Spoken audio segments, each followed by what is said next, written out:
ઊંચડી ગામે આવેલ સોલાર પ્લાન્ટમાં થયેલ કોપરના બળેલા વાયર 30 કિલોગ્રામ કિંમત ₹24,000ના મુદ્દામાલ સાથે બે ઇસમોને ઝડપી પાડીને ચોરીનો ગુનો શોધી કાઢતી ભાવનગર લોકલ ક્રાઇમ બ્રાન્ચ આજરોજ તારીખ 17/12/2025ના બુધવારના ક્રાઇમ બ્રાન્ચ પાસેથી બપોરના 11:30 કલાકે જાણવા મળતી માહિતી પ્રમાણે વાત કરીએ તો તારીખ 16/12/2025ના રોજ ભાવનગર લોકલ ક્રાઇમ બ્રાન્ચના માણસો ભાવનગર શહેર વિસ્તારમાં વણ શોધાયેલા મિલકત સંબંધી ગુનાઓના શકદારોની તપાસમાં હતા. તે દરમિયાન બાતમી મળેલ કે કોપરનો ભંગાર વગેરે સાથે બોરડા પેટ્રોલ પંપ સામે આવેલ ભાવનગર સોમનાથ નેશનલ હાઈવે ઉપર બે માણસો ઊભા છે.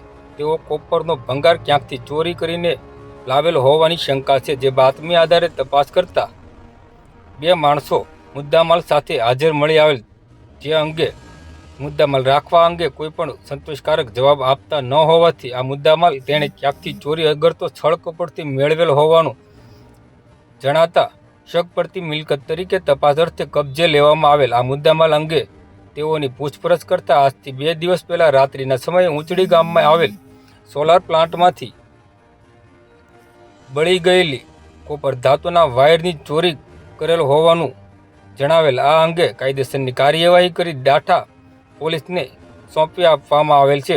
આરોપીની વાત કરીએ તો રવજીભાઈ રણછોડભાઈ વાઘેલા, ઉંમર વર્ષ 20, ધંધો મજૂરી, રહે ઊંચડી, તાલુકો તળાજા, જિલ્લો ભાવનગર, અને ભાવેશભાઈ પોપટભાઈ વાઘેલા, ઉંમર વર્ષ 24, ધંધો મજૂરી, રહે ઊંચડી ગામ, તાલુકો તળાજા, જિલ્લો ભાવનગર વાળાને પકડીને કાયદેસરની કાર્યવાહી હાથ ધરવામાં આવી હતી. આ કામગીરીમાં પોલીસ ઇન્સ્પેક્ટર શ્રી AR વાળા તથા police sub inspector VC Jadeja તથા સ્ટાફના ભરતસિંહ ડોડિયા, તરુણભાઈ નાંદવા, પ્રવીણભાઈ ગળસર, ગંભીરભાઈ પરમાર સહિતના જોડાયા હતા.